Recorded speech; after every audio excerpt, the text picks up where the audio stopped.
بسم اللہ الرحمن الرحیم۔ میرے محترم دوستو بزرگوں، جیسا کہ نماز تراویح کے متعلق مسائل کا سلسلہ چل رہا ہے، تو گزشتہ کل ہم نے آپ کی خدمت میں کچھ مسائل پیش کیے تھے۔ آج آگے کے مسائل پیش کرتے ہیں۔ تو آج کا سب سے پہلا مسئلہ ہے، تراویح میں رکوع تک الگ بیٹھے رہنا کیسا ہے؟ تراویح میں جب حافظ نیت باندھ کر قرات کرتا ہے تو اکثر نمازی یوں ہی پیچھے بیٹھے یا ٹہلتے رہتے ہیں، اور جیسے ہی حافظ رکوع میں جاتا ہے تو لوگ جلدی نیت باندھ کر نماز میں شریک ہو جاتے ہیں۔ ان لوگوں کا یہ فعل سستی اور کوتاہی پر دلالت کرتا ہے اور منافقوں کے عمل سے ملتا جلتا ہے۔ ان کا اس طرح کرنا نہایت مکروہ فعل ہے اور اس کی وجہ سے ثواب سے بھی محروم رہتے ہیں، اور یہ قرآن کریم سے اعراض کے مشابہ ہیں۔ اب آگے کا مسئلہ ہے، مسبوق نے بھولے سے امام سے پہلے سلام پھیر دیا۔ مسبوق جس کی کچھ رکعتیں چھٹی ہو اسے مسبوق کہا جاتا ہے۔ تو اگر مسبوق نے امام کے ساتھ یا امام سے کچھ پہلے بھول کر سلام پھیر دیا تو اس پر سجدہ سہو واجب نہیں، اور امام کے لفظ السلام کہنے کے بعد سلام پھیرا ہے تو سجدہ سہو واجب ہے۔ اب آگے کا مسئلہ ہے، مسبوق امام کے سلام کے بعد کھڑا ہو تو کیا حکم ہے؟ تو مسبوق اپنی نماز پوری کرنے کے لیے نہ اٹھے جب تک کہ امام کی نماز ختم ہونے کا یقین نہ ہو جائے، کیونکہ بعض دفعہ امام سجدہ سہو کے لیے سلام پھیرتا ہے اور مسبوق اس کو ختم کا سلام سمجھ کر اپنی نماز پوری کرنے کے لیے کھڑا ہو جاتا ہے۔ تو ایسی صورت میں فوراً لوٹ کر امام کے ساتھ شریک ہو جانا چاہیے۔ اب آگے کا مسئلہ ہے، سامع کے لقمہ دینے تک سننے والے کے لقمہ لینے تک امام خاموش رہے تو کیا حکم ہے؟ اگر کوئی امام لقمہ دینے والے کی پوری آیت پڑھنے تک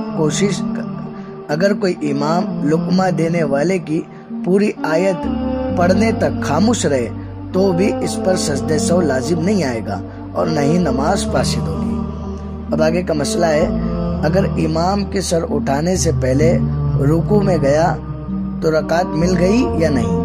تو جواب یہ ہے، اگر کوئی شخص ایسے وقت میں آیا کہ امام رکوع میں تھا، یہ فوراً تکبیر تحریمہ کہہ کر رکوع میں شریک ہوا، اور جب ہی امام نے رکوع سے سر اٹھا لیا، پس اگر سیدھا کھڑا ہو کر تکبیر تحریمہ کہہ کر رکوع میں گیا تھا اور رکوع میں جھکنے سے پہلے اللہ اکبر کہہ چکا تھا اور کمر کو رکوع میں برابر کر لیا تھا، اس کے بعد امام نے رکوع سے سر اٹھایا ہے، تب تو رکعت مل گئی۔ تسبیح اگرچہ ایک مرتبہ بھی نہ کہی ہو، اور اگر امام کے سر اٹھانے سے پہلے رکوع میں کمر کو برابر نہیں کر سکا تو رکعت نہیں ملی، اور اگر تکبیر سیدھے کھڑے ہو کر نہیں کہی بلکہ جھکتے ہوئے کہی اور رکوع میں پہنچ کر ختم کی تو یہ شروع کرنا ہی صحیح نہیں ہوا۔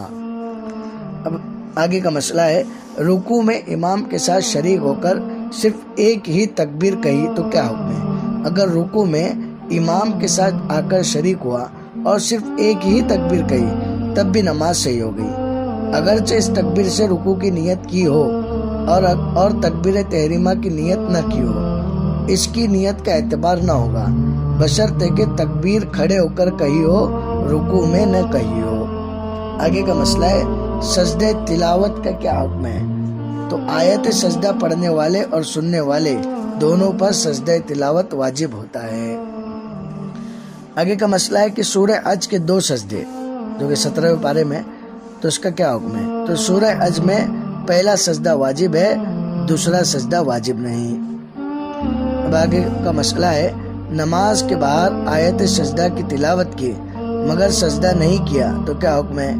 اگر نماز کے باہر آیت سجدہ کی تلاوت کی مگر سجدہ نہیں کیا، نماز میں وہی آیت سجدہ پڑھی اور سجدہ کیا تو یہ سجدہ دونوں دفعہ کی تلاوت کے لیے کافی ہے۔ اگر پہلے سجدہ کر لیا تھا تو اب دوبارہ بھی سجدہ کرنا چاہیے۔ آگے اور ایک مسئلہ ہے، رکوع میں سجدہ تلاوت کی نیت کا کیا حکم ہے؟ جہری نماز میں سجدہ تلاوت مستقل کرنا چاہیے، یعنی جن نمازوں میں قرات زور سے کی جاتی ہے، کیونکہ جہری نماز میں امام اگر رکوع میں نیت کر لے تو مقتدی کے ذمے سے سجدہ تلاوت تب ساقط ہوگا جبکہ مقتدی بھی رکوع میں سجدے کی ادائیگی کی نیت کر لے، یہ امام کے سلام پھیرنے کے بعد سجدہ تلاوت ادا کر کے تشہد پڑھ کر سلام پھیر لے۔ اس لیے مقتدیوں کی نماز کو محفوظ رکھنے کے لیے ضروری ہے کہ امام تلاوت کے لیے الگ سجدہ کرے یا پھر رکوع میں سجدے کی ادائیگی کی نیت نہ کرے۔ سجدہ نماز کے سجدے میں سجدہ تلاوت خود بخود ادا ہو جائے گا۔ آگے کا مسئلہ ہے خارج نماز میں، یعنی نماز کے باہر میں آیت سجدہ سن کر جماعت میں شریک ہوا تو کیا حکم ہے؟ اگر امام نے آیت سجدہ پڑھ کر سجدہ کیا اور کوئی شخص آیت سجدہ سن کر امام کے ساتھ اس سجدے کے بعد اسی رکعت میں شریک ہو گیا تو اس کے ذمے سے سجدہ ساقط ہو گیا۔ اگر اس رکعت میں شریک نہیں ہوا تو اس کو علیحدہ سجدہ کرنا چاہیے۔ آگے کا مسئلہ ہے آیت سجدہ کے بعد فوراً سجدہ کرنا کیسا ہے؟ تو آیت سجدہ کے بعد فوراً ہی سجدہ کرنا افضل ہے، لیکن اگر نماز میں آیت سجدہ کے بعد سجدہ نہ کیا بلکہ رکوع کر لیا اور اس میں سجدے کی نیت کر لی تب بھی سجدہ ادا ہو جائے گا۔ اگر رکوع میں نیت نہیں کی تو اس کے بعد سجدہ نماز سے سجدہ تلاوت بغیر نیت بھی یعنی بلا نیت بھی ادا ہو جائے گا۔ یہ جب ہے کہ آیت سجدہ کے بعد 3 آیتوں سے زیادہ نہ پڑھا ہو۔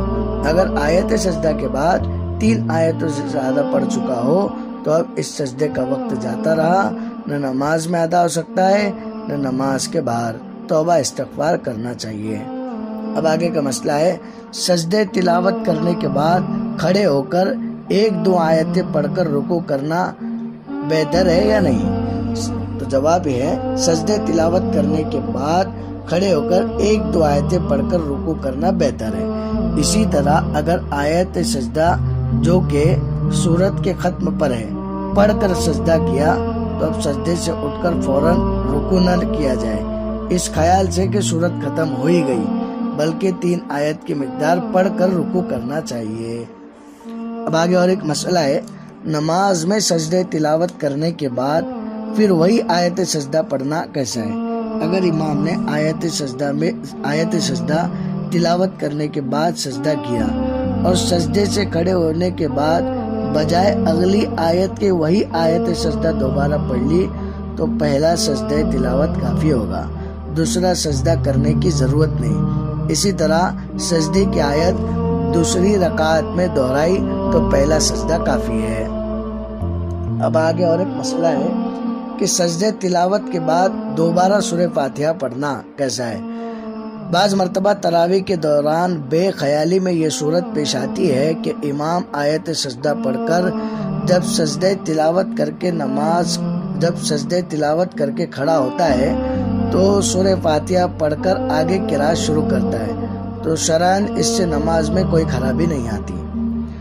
اب آگے اور ایک مسئلہ ہے آیت سجدہ پڑھ کر بھی نماز میں سجدہ تلاوت نہ کرنا کیسا ہے؟ تو نماز میں آیت سجدہ تلاوت کی اور سجدہ نہیں کیا تو خارج نماز قضا نہیں کیا جا سکتا، یعنی نماز کے باہر اس کو قضا نہیں کیا جا سکتا۔ اگر قصدن ترک کیا یعنی جان بوجھ کے ارادے سے ترک کیا ہے تو سخت گناہ ہوگا۔ آگے اور ایک مسئلہ ہے سجدہ سہو کا طریقہ کیا ہے؟ تو سجدہ سہو کا طریقہ یہ ہے کہ قاعدہ اخیرہ میں تشہد کے بعد دائیں جانب ایک سلام پھیر کر 2 سجدے ادا کریں، اس کے بعد بیٹھ کر تشہد پڑھے، پھر درود شریف اور دعائیں پڑھ کر سلام پھیر دے۔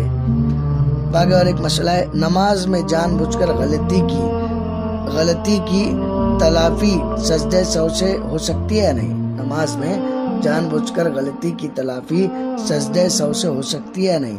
تو اگر کسی شخص نے جان بوجھ کر نماز میں کسی واجب کو چھوڑ دیا تو وہ نماز واجب الاعادہ رہے گی، محض سجدہ سہو کرنے سے تلافی نہیں ہوگی۔ اب آگے اور ایک مسئلہ ہے سورہ فاتحہ پڑھنا بھول گیا تو کیا حکم ہے؟ اگر تراویح کی کسی رکعت میں سورہ فاتحہ پڑھنا بھول گیا تو سجدہ سہو واجب ہوگا۔ اب آگے اور ایک مسئلہ ہے تراویح میں سورہ فاتحہ کا تکرار یعنی بار بار پڑھنا کیسا ہے؟ تو تراویح کی نماز میں سورہ فاتحہ یا اس کے کسی جزء کے تکرار سے سجدہ سہو واجب نہیں ہوتا۔ آگے اور ایک مسئلہ ہے قرات میں تکرار کرنے سے سجدہ سہو لازم ہوتا ہے یا نہیں؟ اگر حافظ نماز تراویح میں آگے آیت یاد نہ آنے پر کسی آیت کا تکرار کر لے، یعنی اس کو بار بار پڑھ لے، تو اس سے سجدہ سہو لازم نہیں ہوتا۔ آج کا آخری مسئلہ ہے، اگر امام قرات میں غلطی کر لے تو سجدہ سہو واجب ہے یا نہیں؟ تو اس مسئلے کا جواب ہے، اگر امام سے قرات میں غلطی ہو جائے تو اس کی وجہ سے سجدہ سہو لازم نہیں ہوتا۔ آگے تراویح کے متعلق اور بہت سے مسائل ہیں، کل آئندہ انشاءاللہ آپ کی خدمت میں پیش کریں گے۔ ماہ رمضان کا بابرکت عشرہ چل رہا ہے، مغفرت کا عشرہ۔ اللہ تعالیٰ سے دعا ہے کہ اس عشرے میں اللہ تبارک و تعالیٰ اپنے گناہوں کو بخشوانے کی توفیق عطا فرمائے۔ اس دعا کی زیادہ سے زیادہ کثرت کرے۔ اللہم اغفر لنا ذنوبنا یا رب العالمین۔ السلام علیکم ورحمۃ اللہ وبرکاتہ۔